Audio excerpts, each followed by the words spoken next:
Coming up this evening on NTD Business.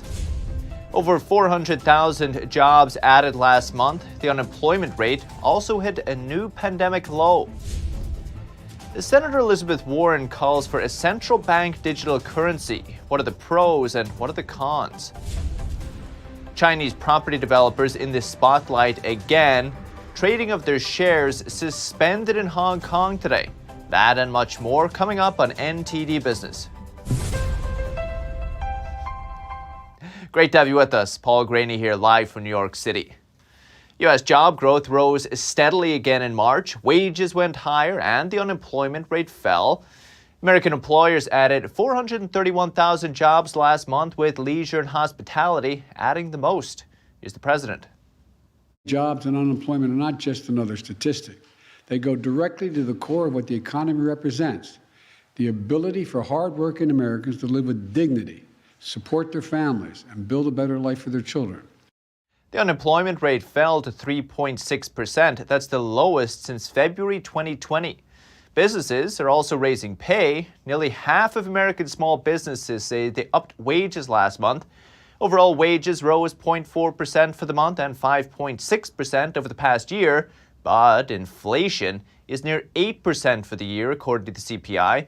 That means real wages actually fell for the year.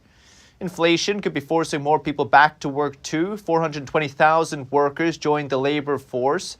That's as states like Iowa, West Virginia, and Kentucky are cutting the length of time you can receive unemployment benefits for example, from 26 weeks to less than 10 weeks.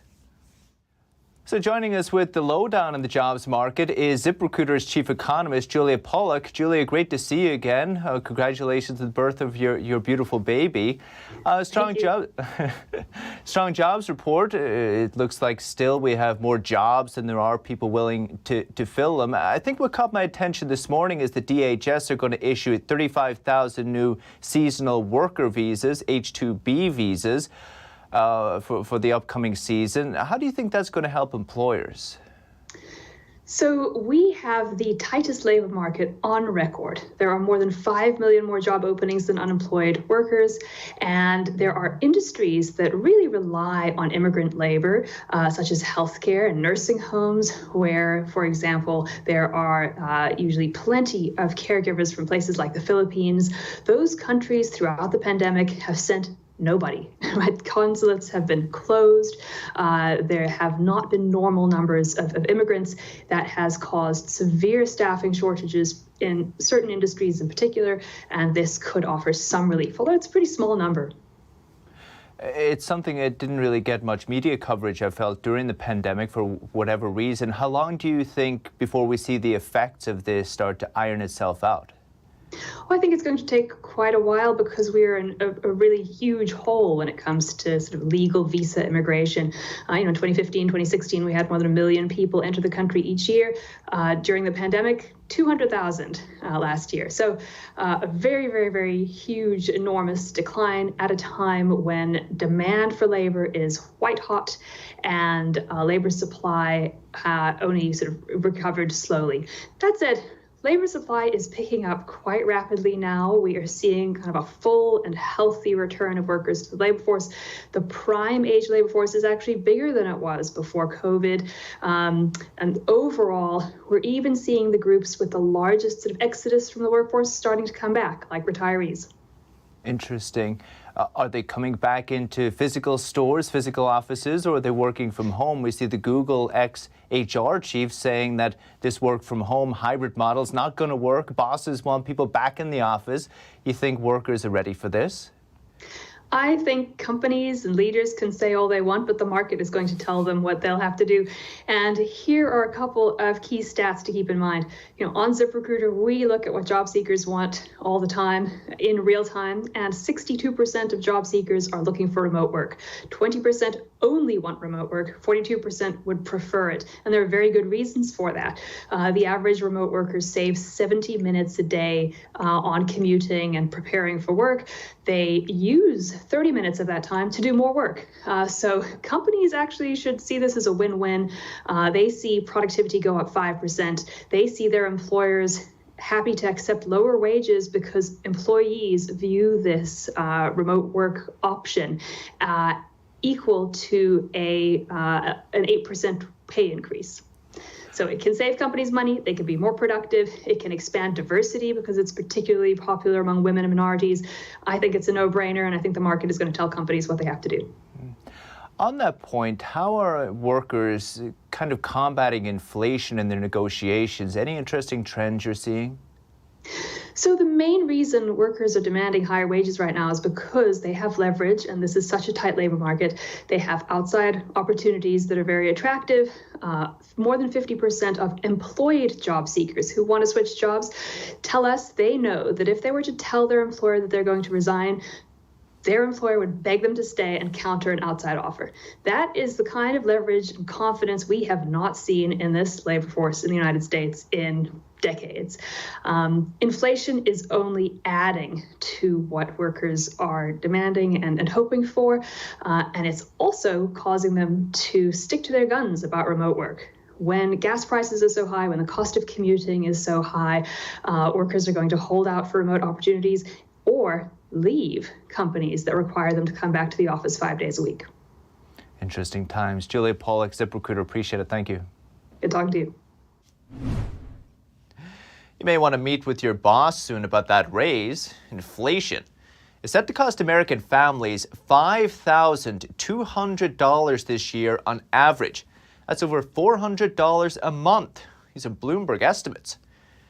Bloomberg did say if you've saved some money during the pandemic, you may be able to weather the storm, obviously. If not, and money is running out, it just says you'll have to go back to work. Inflation began to hit home after lockdowns fractured supply chains. Then authorities stepped in with massive stimulus packages to try to patch things up. Since then, we've seen decades-high price increases all around the world, basically. And regular Americans, they think things will only get worse. Sorry to be such a downer on a Friday. Let's talk pizza. Apparently, pizza in New York City should never cost more than a subway ride. But apparently, that rule has been broken. NTD's Phil Zoe has what you need to know. Hey, have you heard of the pizza connection or the pizza principle? It's apparently an economic law in New York City that states the cost of a slice of pizza is the same cost for a single subway ride, but that might be changing. When a New York slice of pizza cost around $1 in the late 80s and early 90s, so did the cost of a single subway ride. When a slice went up to $2 in the 2000s, so did the subway fare. The cost of pizza did go up a little bit. Yeah. In college, I was surviving on the dollar slices, and then they went to like $1.50. I want to know why. Is it inflation? Right now, the average cost of a New York slice has gone up to over $3 across the city, while the subway fare is staying at $2.75. At one of the highest-rated pizzerias in Midtown Manhattan, New York Pizza Suprema, their famous slices used to be $4, but it went up to $4.50 about a year ago. Yeah, sometimes it gets pretty crazy, but we usually end up not doing our thing and finish it on time. But that's not stopping pizza fans from lining up. Joe's Pizza is extremely decent. Dollar pizza is typically better than gourmet pizza. Facts. Ingredients for pizza have been climbing over the years. Cheese is up 10% in the last 3 years. But pizza flour used for pizza dough has gone up the most, rising almost 12% in the past year alone. Some pizza shops, like this one, unfortunately, are no more. Phil Zoe, NTD News, New York. And I'm sorry to tell you, but inflation's coming for another American favorite too, beer. The conflict in Ukraine means less grain bound for the United States, so get ready for higher prices. NTD Sean Marshall has more. American grain right here. Dextrin, Carapils. Beer prices. The latest collateral damage from Russia's invasion of Ukraine and inflation. The Four City Brewing Company in New Jersey says it'll have to raise prices in its tap room soon. Grain has gone up, 18, 20, 25 cents a pound. So when you're talking about hundreds, maybe 1,000 pounds per batch, it's a lot of money. And we're trying to keep our prices. We haven't raised our prices, but it's a challenge. Ukraine is one of the world's leading exporters of grain and vegetable oils, but since Russia invaded Ukraine, has suspended exports of rye, oats, millet, buckwheat, salt, sugar, meat, and livestock, and introduced export licenses for wheat. It's at least going to be $1 to $2 more probably per pour in the tap room, probably a couple of dollars on each case per keg. Yeah, nothing extreme, but we have to cover our costs because the costs have been pretty significant. Of the 60% of American adults who drink alcohol, 39% prefer to drink beer. I think the problem in the Ukraine is going to ripple, and it's not going to affect us right now, but it's going to affect us in general over the time. And then inflation, we're going to be forced to raise our prices. But again, you don't want to price yourself out of the market. It's a fast-growing industry. The number of breweries in the United States has more than doubled since 2014. As of 2020, there was nearly 9,000 breweries in America alone. The co-owner of Forest City Brewing Company says, in the past 3 months, the cost to make beer has gone up about 25 cents per can. The brewery's biggest margin is in their tap room, which is where they hope to recoup some of their losses. Sean Marshall, NTD News. And car maker Honda has a plan for broken supply chains. It's just going to sell older cars. Cars that are up to 10 years old. Up until now, as part of its certified pre-owned program, 5 years was the max. But the car maker says it's facing, quote, severe inventory shortages. Now the new expansion covers Honda itself as well as its luxury Acura vehicles. The used cars will come with benefits like limited warranty, complimentary oil change, and emergency roadside assistance. Maybe they'll need it. And joining us live to discuss all things car sales is Adam Sims, CEO of Price Sims Auto Group in California. Adam, thanks for coming on. Thank you for having me. Adam, you guys having to get creative to beef up your inventory and sales? We certainly have, and at the dealership level, we're beefing up our used car inventory. We're carrying a lot of nearly new used cars as alternatives to new cars due to shortages. How do the customers feel when they come in? Well, I'll tell you, it's interesting how resilient the consumer has been. We've gone from almost 100%, instant delivery with thousands and thousands of cars in stock to literally a dealership that would normally carry 1,000 cars will have 5, 6, 7 cars in stock. And as the trucks arrive, every single car is pre-sold. It's an incredible time. We've been at this for 40 years and we've never been in a situation where the demand has been very high and the supply has been so restricted. I was just looking at our final numbers for the first quarter, and on the new car side in 2021, we'd sold 2,300 new cars. This year, we're down 25%, or we sold 1,700 cars. But that's not really the story. The story is we have deposits and pre-sold units totaling 4,000 units today, which will be coming in the future. So the market is much stronger than what it appears to be based on the current sales rate. But when are you expecting those cars to come in, Adam? It's with some of the manufacturers, we represent 17 different brands. It's different with all of them. So some of them are arriving daily, weekly, monthly, or we don't know when they're going to restart the assembly lines to build these vehicles for our customers. Are they positive? Customers are positive. They seem to have adapted. They recognize that the inventory is not there. We've been holding the line at our manufacturer suggested retail price or a slight discount due to the delay. And, it's a lot more heavy lifting on our part to keep them informed at each step of the process, from the order to the cars being built, to it's on a ship or it's on a train to a logistics yard on its way to us. So we're having to really sort of support the customer with information from order all the way to delivery. So sales are down, prices are up. Is it a good time to be a dealer? It's a very interesting time to be a dealer. We've always struggled. We've been deep discounters for many, many years. We've gotten some of our margin back that we had lost over the years through commoditization and basically oversupply. But we've gone to a point of too little supply. We really think, we're looking forward to the next 3 quarters will be a slight build in inventory, but candidly, we're getting news every day of COVID outbreaks, commodity shortages, what's going on with Ukraine and Russia is affecting many parts of the supply chain. So while we have visibility, there's surprises that we're being informed about daily. So things are getting better or they're getting worse? They're getting better. They're getting better. I mean, I think we don't know what we don't know, basically. You know, we were dealing with, a war, COVID, and an earthquake last week. So we don't know what's going to be in store for us next week. Incredible. With gas prices up, you're getting more inquiries on electric vehicles? We're in Northern California, all around the Bay Area, and the electric car is white hot for us. Hundreds and hundreds of orders. We represent the new Polestar brand with 2 retail locations. Both of them are selling almost 100 vehicles a month right now. So it gives you some idea of how hot the electric market is. It's the future, right?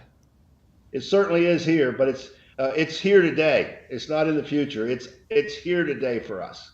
There you go. Adam Sims, Price Sims, appreciate it. Have a great weekend. Talk soon. Thank you very much. Bye-bye. If you're not ready for an EV and you have your eye on a new gas guzzler, take note. The Biden administration wants all new gas-powered vehicles made to higher fuel efficiency standards.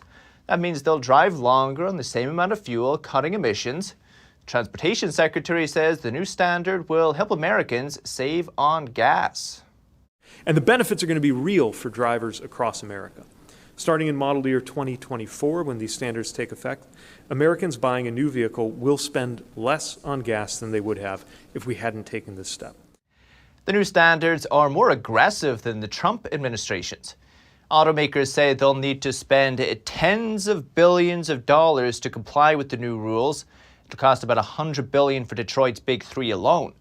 The agency in charge estimates it could save consumers $1,400 in fuel costs over the life of the vehicle, but it'll also increase the average cost of a vehicle by the same amount. The agency says it'll also increase penalties for car makers that don't meet the requirements. Ford and GM shares both down today, but overall markets were up. A good first day as we kick off the second quarter. The Dow up 140 points, 0.4%. S&P 500 gained 15 points, 0.3%. And the Nasdaq rose 41 points, also 0.3% today. But stocks of over 30 companies traded in Hong Kong were suspended. Many of them were Chinese property developers. Just the latest sign all is not well in China's massive property market. NTD's Don Ma has the story. The Hong Kong Stock Exchange Friday suspended a slew of property developers after they missed a deadline to submit their annual financial results. Brian McCarthy, chief strategist at investor consulting firm MacroLens, says the suspension raises questions about the developers' financial credibility. You know, I think what today's news shows us is that this is not an isolated problem, that there's widespread issues with the credibility of, the financials that are being produced by Chinese developers.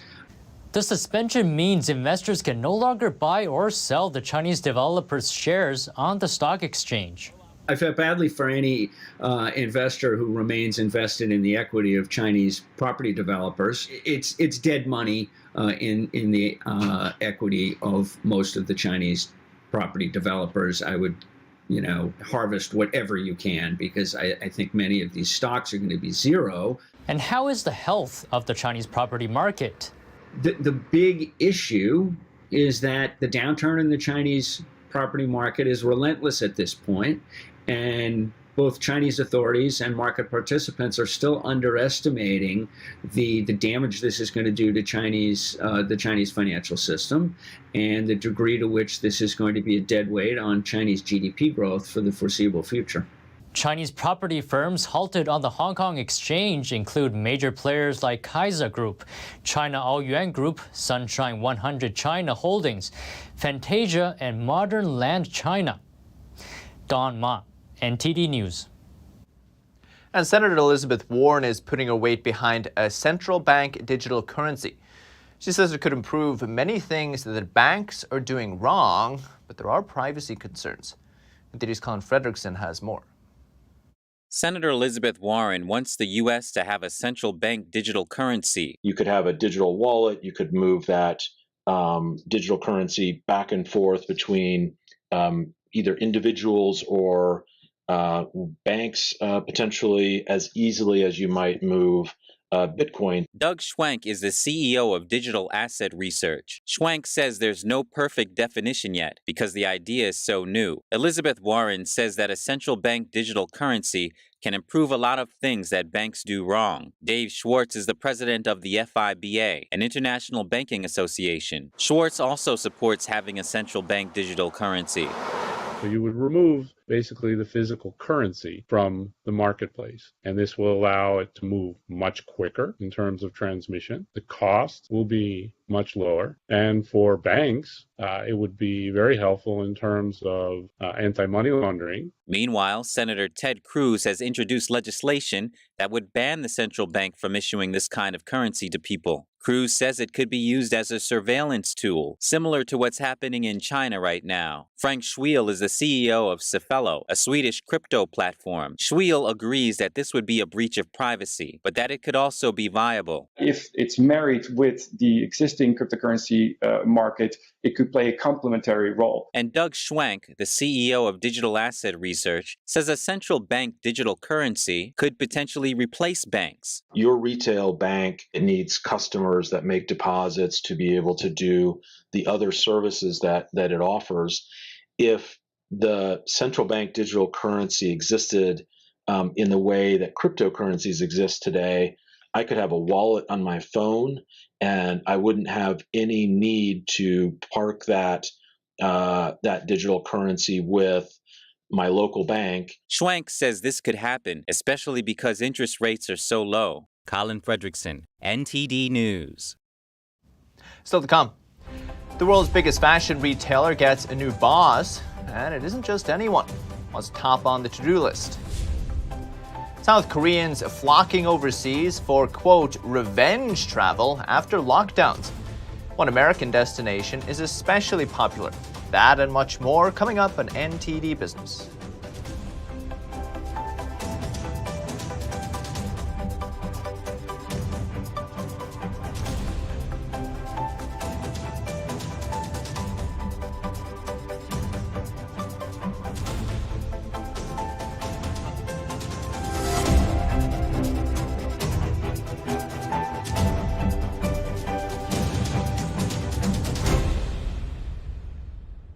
Hello, I'm Mike Lindell, CEO of MyPillow.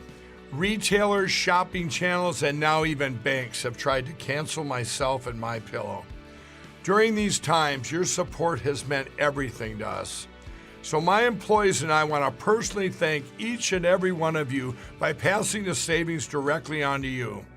We're selling the best products ever for the best prices ever. For example, we have my towels with proprietary technology, which makes them soft and absorbent. Towels that work, what a concept. They're made with USA cotton and come in a variety of awesome colors. My 6-piece towel set is regularly $109.99, now just $39.99 with your promo code. So go to mypillow.com now and use the promo code on your screen or call the 1-800 number below to receive this exclusive offer. If you do it right now, I'm going to include a free gift with your purchase. Thank you and God bless. Larry Elder here, and I've got some great news for you. If you're tired of the censorship in this country, then you're in luck. You can go over to epictv.com and watch honest programs that don't spin the facts. EpicTV.com is a brand new, no-censorship video platform where you can watch not only my show, but other deep documentaries, great program, wholesome movies that you can watch with your entire family. So, head over to EpicTV.com. I'll see you there.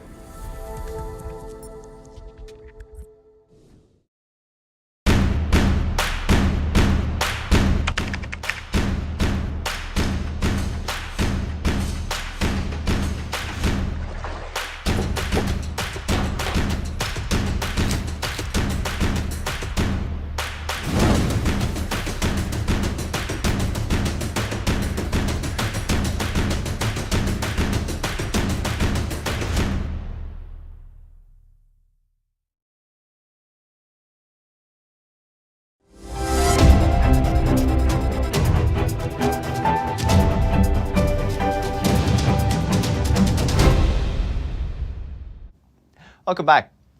The world's biggest fashion retailer has a new boss, the founder's daughter. Marta Ortega takes over as non-executive chairperson from Friday at Zara owner Inditex. She's one of the youngest children of billionaire founder Amancio Ortega. Now she'll have her more than hands-on role than outsiders initially expected. The 38-year-old will remain involved in managing fashion merchandise at Zara, as well as having roles in communications, strategy, and internal audits. Among the top items on Ortega Jr.'s to-do list will be managing the challenge of surging inflation, which is likely to force Zara to raise its prices. And eager to go on vacation and put the memories of lockdowns behind them, more than 1,000 South Koreans have snapped up their packages for Hawaii. They were advertised by teleshopping channel CJ On Style. Jason Albano reports. Armed with a suitcase in one hand and boarding passes in another, Kim Ho-jun and his wife are more than ready for their first real holiday in more than 2 years. As they take off for Honolulu, they're joining a rush of South Koreans out for so-called revenge travel, giving into cravings for travel after lockdowns. I love traveling, but I've been very stressed because I couldn't go on a trip and didn't know when I would be able to go abroad again. I've waited a long time for this. It all began weeks ago when mandatory quarantine was scrapped for fully vaccinated travelers from most countries. Now there's a scramble to book trips abroad that had been delayed by restrictions. There was a brief moment last year where it was all lifted before limits came again in December. However, unlike last year, people now seem more eager to travel. Recent polls show people are less worried about catching the virus and increasingly see its prevention as out of their hands.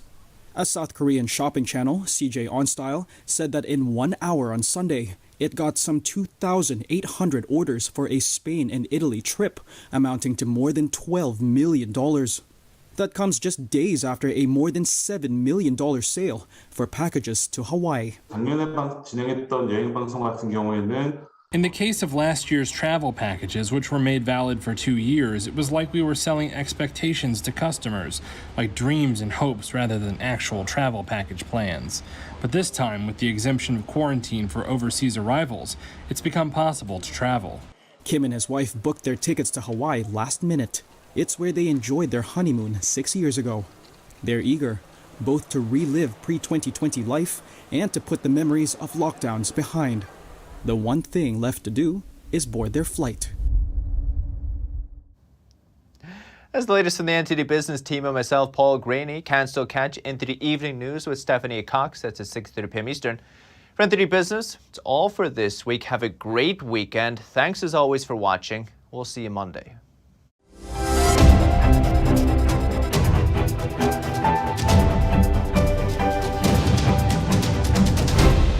Thanks for watching us on YouTube. Did you know YouTube only keeps selective videos on its platform? So if you want to make sure you get the full picture, just subscribe to our newsletter. Go to newsletter.ntd.com and sign up. It's free.